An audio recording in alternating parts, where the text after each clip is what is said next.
Welcome to Learning Italian with Postcards from Italy. So, in today's lesson, what we're going to look at is one of the most important things about learning Italian, and that is how the verbs in Italian work.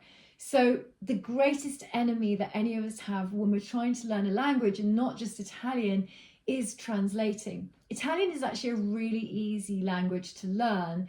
What is really difficult, in fact, what's actually impossible, is translating from English into Italian.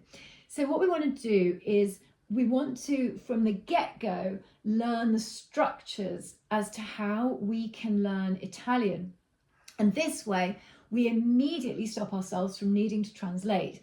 And the quicker we can do this, the easier it becomes, because later on down the line, when the grammatical structures no longer connect with the English ones, which happens really fast actually, we find ourselves in a lot of difficulty. And then when you get to a sort of an intermediate level, you can get in a real pickle and feel really frustrated and like you're not actually able to go where it is that you want to go and say what you want to say. And this is purely and simply because of the translation. So let's take a look at Italian verbs.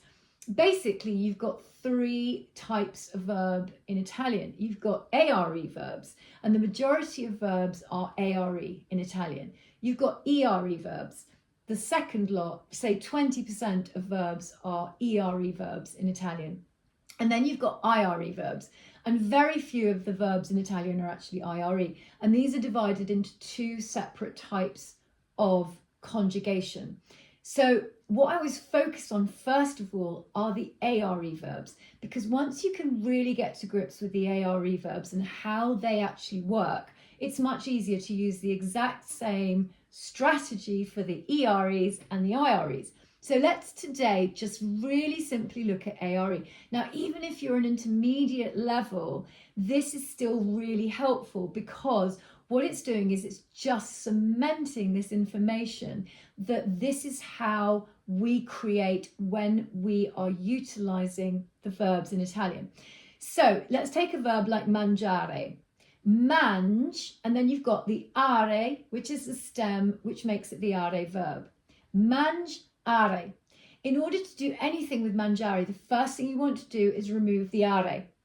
So you're left with mange.